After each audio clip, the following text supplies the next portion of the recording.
जरा सोचिए, हमारे पैरों के ठीक नीचे एक पूरी की पूरी विशाल छिपी हुई दुनिया है। एक ऐसी जगह जहां हम कभी सीधे पहुंच ही नहीं सकते। तो सवाल ये उठता है कि आखिर हमने उस चीज का नक्शा बनाया कैसे जिसे हम देख भी नहीं सकते। चलिए, इस अविश्वसनीय वैज्ञानिक जासूसी कहानी की पड़ताल करते हैं। अब जरा इस तस्वीर को देखिए। इससे अंदाजा होगा कि हम कितनी बड़ी चुनौती की बात कर रहे हैं। हमारी धरती का रेडियस है करीब 6,378 किलोमीटर, और हम इंसानों ने आज तक जो सबसे गहरा गड्ढा खोदा है, कोला सुपरडीप बोरहोल, वो बस 12 किलोमीटर गहरा है। ये तो ऐसा हुआ जैसे किसी सेब के छिलके पर बस एक सुई चुभो दी हो। यानी सिर्फ 0.2% हमने अपनी धरती के गहराई का बस इतना सा ही हिस्सा फिजिकली एक्सप्लोर किया है। ये तो लगभग कुछ भी नहीं हुआ, और इसी वजह से हमारे जियोलॉजिस्ट को जासूस बनना पड़ा और बिना डायरेक्ट सबूतों के काम करना पड़ा। तो ये हमारे सामने एक बहुत बड़ा रहस्य था, एक विशाल ब्लाइंड स्पॉट। आइए देखते हैं कि साइंटिस्ट्स ने इस अनजान दुनिया की जांच शुरू कैसे की। अब देखिए, जब आप कहीं सीधे जा नहीं सकते तो क्या करते हैं? आप सुराग ढूंढते हैं। और इस केस में हमारे जासूसों यानी हमारे जियोलॉजिस्ट्स ने भी यही किया। उन्होंने 3 मुख्य रास्तों पर सुराग ढूंढने शुरू किए। आर्टिफिशियल सुराग जैसे मैथ्स और फिजिक्स के नियम, एक्स्ट्रा टेरेस्ट्रियल सुराग यानी धरती के बाहर से मिले सबूत, और नेचुरल सुराग जैसे ज्वालामुखी और भूकंप। ठीक है, तो इन्वेस्टिगेशन के पहले हिस्से में चलते हैं। देखते हैं कि इन शुरुआती सुरागों से क्या पता चला। तो पहला और सबसे बड़ा सुराग मिला एक बहुत ही सिंपल सी मैथ से। देखिए, हम जमीन की सतह पर जो चट्टानें हैं उनकी डेंसिटी माप सकते हैं। वो होती है करीब 3.0 ग्राम्स प्रति क्यूबिक सेंटीमीटर। लेकिन जब हम पूरी पृथ्वी की एवरेज डेंसिटी निकालते हैं तो वो आती है 5.5 ग्राम। अब ये कैसे हो सकता है? इसका एक ही मतलब है कि सेंटर में यानी कोर में कोई चीज बहुत बहुत ज्यादा डेंस होनी चाहिए, करीब 13 ग्राम प्रति क्यूबिक सेंटीमीटर, तभी तो एवरेज बैलेंस होगा। अब मामला और भी दिलचस्प हो जाता है गर्मी और दबाव के इस पैराडॉक्स से। मतलब जितना गहरा जाएंगे टेम्परेचर उतना बढ़ेगा, इतना कि धरती के अंदर की हर चीज पिघल जानी चाहिए।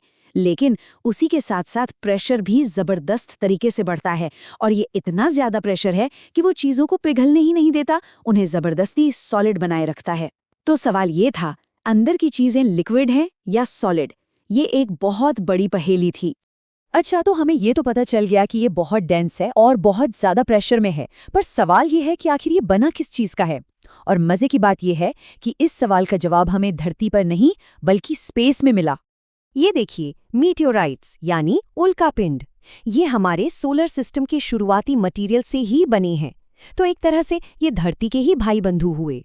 जब ये हमारे एटमॉस्फेयर में घुसते हैं तो इनकी बाहर की चट्टानी परत तो जल जाती है, लेकिन अंदर का भारी मेटालिक कोर बच जाता है। और ये कोर ज्यादातर लोहा और निकल का बना होता है, ठीक वही मटीरियल जो हम मानते हैं कि हमारी पृथ्वी के कोर में है। तो इन सारे शुरुआती सुरागों को एक साथ जोड़कर एडवर्ड स्विस जैसे साइंटिस्ट्स ने पहला केमिकल मॉडल तैयार किया। उन्होंने धरती को परतों में बांटा। सियाल यानी सिलिका और एल्यूमिनियम, सिमा यानी सिलिका और मैग्नीशियम, और सबसे अंदरूनी परत नाइफ यानी निकल और आयरन। ये उस अनदेखी दुनिया का पहला ब्लूप्रिंट था। पर यह मॉडल अब तक सिर्फ एक थियरी ही थी। इसे सच साबित करने के लिए एक पक्के सबूत की जरूरत थी, एक स्मोकिंग गन की। और वो कामयाबी कोई बहुत बड़ी ड्रिल मशीन खोदने से नहीं मिली, बल्कि मिली एक बहुत बड़े वाइब्रेशन से। और वो बड़ा वाइब्रेशन था भूकंप। भूकंप से जो सीज़मिक वेव्स निकलती हैं वो पूरी धरती से होकर गुजरती हैं, बिल्कुल एक प्लैनेटरी सोनार की तरह, जैसा कि आप यहाँ देख सकते हैं। इन वेव्स को ट्रैक करके, मतलब ये देखकर कि वो कहाँ मुड़ती हैं, कहाँ धीमी हो जाती हैं या कहाँ जाकर रुक जाती हैं, जियोलॉजिस्ट असल में धरती के अंदर देख सकते थे। और यहीं पर सारा खेल था। देखिए, 2 तरह की मेन वेव्स होती हैं, पी वेव्स और एस वेव्स।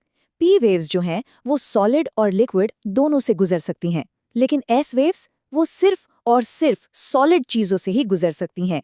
और यही छोटा सा फर्क धरती के सारे राज खोलने वाला था। तो चलिए अब देखते हैं कि इन वेव्स ने हमें फाइनल मास्टर मैप कैसे दिया। तो इन सिस्मिक वेव्स के बिहेवियर को स्टडी करके पुराने केमिकल मॉडल की जगह एक बिल्कुल सटीक फिजिकल मैप ने ले ली। और इस मैप ने हमें बताया कि धरती की 4 मेन लेयर्स हैं, सॉलिड क्रस्ट, सॉलिड मेंटल, एक लिक्विड आउटर कोर और एक सॉलिड इनर कोर। तो इन वेव्स का फैसला क्या था? उन्होंने दिखाया कि एस वेव्स जो सिर्फ सॉलिड से गुजरती हैं वो आउटर कोर पर आकर अचानक गायब हो गईं। इससे ये 100% कन्फर्म हो गया कि आउटर कोर लिक्विड है, और फिर एकदम सेंटर में पहुंचकर वे दोबारा दिखने लगी, जिससे साबित हुआ कि जबरदस्त प्रेशर की वजह से सबसे अंदर का कोर सॉलिड है। ये टेक्निक इतनी ज़्यादा सटीक थी कि इसने हमें सिर्फ मेन लेयर्स के बारे में ही नहीं बताया, बल्कि उनके बीच की एकदम पतली छिपी हुई बाउंड्रीज के बारे में भी बताया। साइंटिस्ट्स ने इन बाउंड्रीज को नाम दिया डिसकंटिन्यूइटीज। अब ये शब्द सुनने में थोड़ा टेक्निकल लगता है, पर इसे ऐसे समझिए। मान लीजिए आप एक कमरे से दूसरे कमरे में जा रहे हैं और फर्श बदल जाता है, तो आपके चलने की स्पीड भी बदल जाएगी, है ना? ये बाउंड्रीज भी बिल्कुल वैसी ही हैं। ये वो जगह हैं जहां मटेरियल बदलने की वजह से सीज़मिक वेव्स की स्पीड अचानक बदल जाती है। जैसे मोहो डिसकंटिन्यूटी क्रस्ट और मेंटल को अलग करती है, और गुटेनबर्ग डिसकंटिन्यूटी मेंटल और कोर को। ये एनालिसिस इतना पावरफुल था कि जैसा कि सोर्स मटेरियल में भी कहा गया है, अलग अलग वेव स्पीड्स को पहचान कर जियोलॉजिस्ट्स ने सिर्फ क्रस्ट के अंदर ही 4 अलग अलग चट्टानों की लेयर्स का नक्शा बना दिया: सेडिमेंट्री, ग्रेनाइट, बेसाल्ट और पेरिडोटाइट। मतलब सोचिए कितनी जबरदस्त डिटेलिंग, और वो भी सब कुछ सिर्फ दूर बैठकर। तो इस तरह इंसानों ने एक ऐसी दुनिया का राज खोल दिया जिसे हमने अपनी आंखों से कभी देखा ही नहीं। और ये बात हमें सोचने पर मजबूर करती है कि अगला ऐसा कौन सा नामुमकिन नक्शा होगा जिसे बनाने की कोशिश की जाएगी।